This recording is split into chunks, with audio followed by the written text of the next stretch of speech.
چاہے وہ ہمارے کسی آرگنائزیشن کا امیر ہو، ہمارے کسی تنظیم کا، ہماری جماعت کا کوئی بڑا ہو، سربراہ ہو، ہے نا، ہم اس کی عزت و توقیر کریں، اس کا احترام کریں، اس کا اکرام کریں، اس کی بات کو اہمیت دیں. تو یہ اہم پوائنٹ ہمیں اس سے سیکھنے کو ملتا ہے. اس کے بعد یہ کہ وَنَصَرُّهُ، مدد بھی کرنا، اس کی حمایت بھی کرنا، یعنی اس کی مشن میں اس کا ساتھ دینا، اس کو اکیلا نہیں چھوڑنا، تنہا نہیں چھوڑنا، ہے نا، کہ اس کا کام ہے یہ خود ہی کرے، اس کی ذمہ داری ہے یہ کرے اور ہم کیوں کریں. تو کیا رہنا کہ ہر وقت تیار رہنا مدد کے لیے، حمایت کے لیے، نصرت کے لیے. اور یہ چیز بھی صحابہ کرام کے اندر، ہے نا،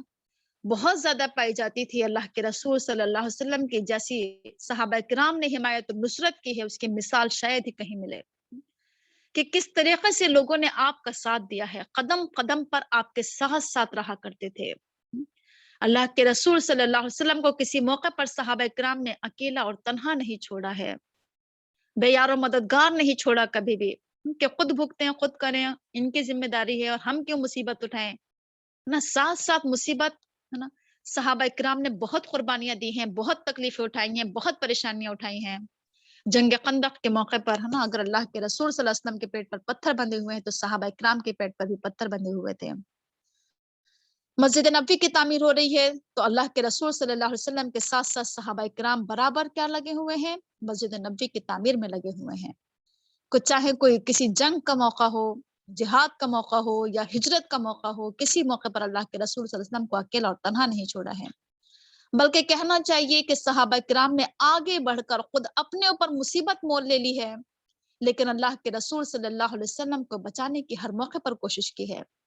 خود اپنے سینے پر تیر کھا لیے ہیں، خود اپنی پیٹھ پر نیزے روک لیے ہیں، اور اللہ کے رسول صلی اللہ علیہ وسلم کی حفاظت کی ہے صحابہ کرام نے. کتنے مواقع ایسے ہیں، کہاں تک ذکر کیا جائے، کتنی جنگوں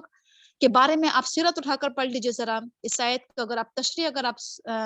دیکھنا چاہیں، تفسیر اگر آپ دیکھنا چاہیں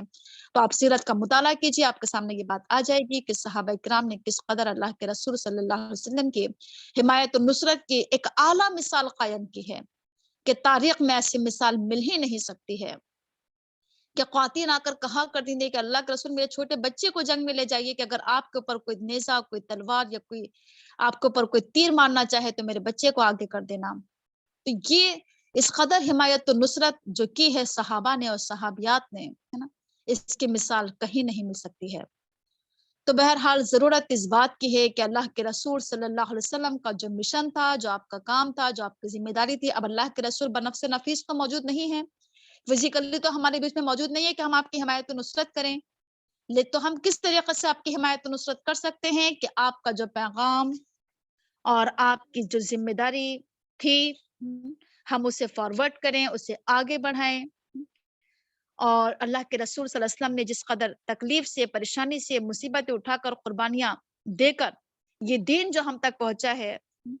اس دین کو ہم کیا کریں؟ زندہ کریں، اس دین کے غلبے کی کوششیں کریں، اس دین کو پھیلانے کی کوششیں کریں،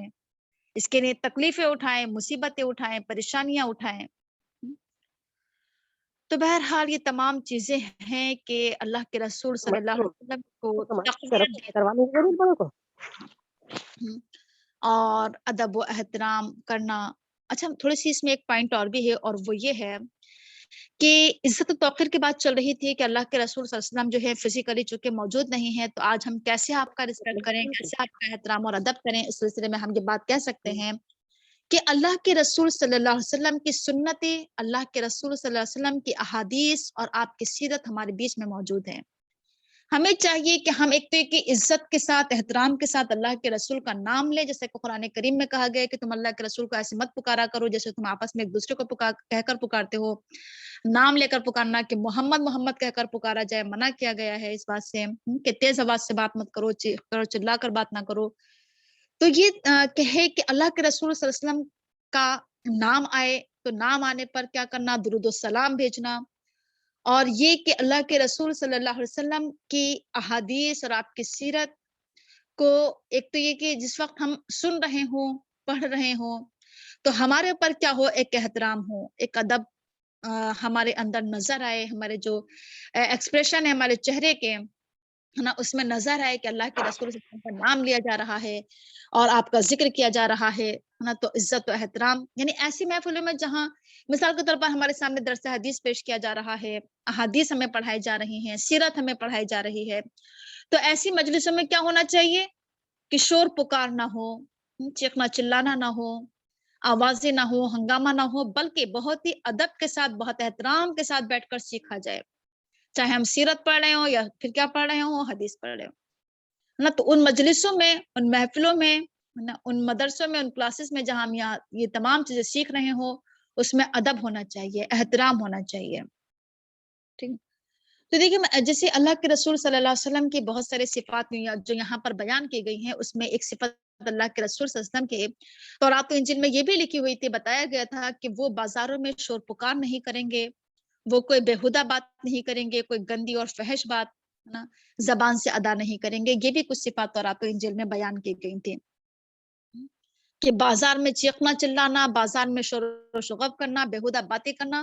ان تمام کام اللہ کے رسول صلی اللہ علیہ وسلم نہیں کریں گے۔ اور دیکھیے ضرورت اس بات کی ہے کہ چونکہ آج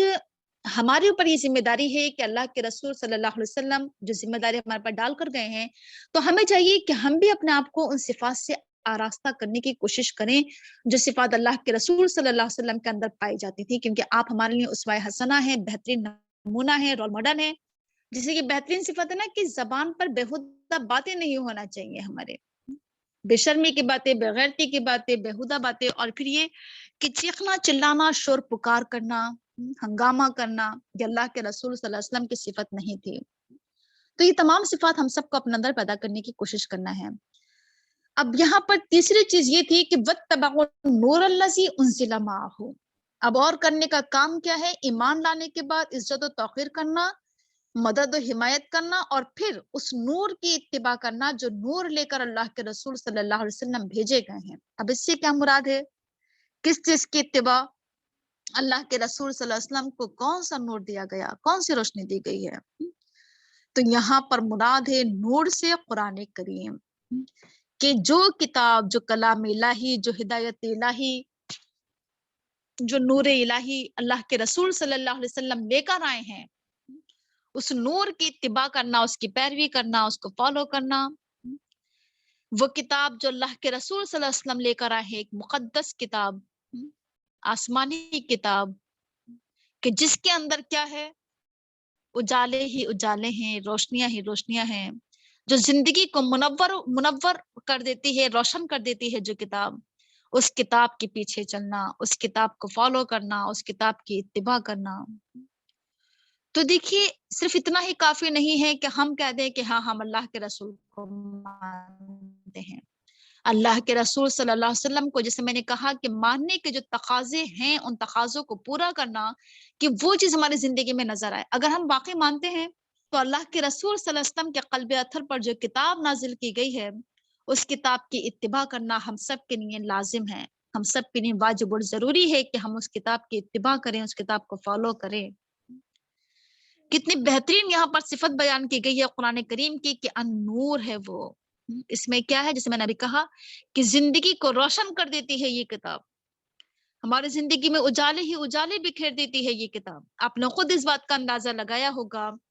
کہ اس کتاب کو حاصل کرنے سے پہلے، اس کتاب کو پڑھنے اور سمجھنے اور غور و فکر و تدبر کرنے سے پہلے ہماری زندگی تاریک تھی، ہماری زندگی اندھیروں میں تھی، ہم اندھیروں میں تھے، جہالت میں تھے۔ اس کتاب نے ہمیں کیا کر دی؟ اس کتاب نے ہمیں روشنی دکھائی،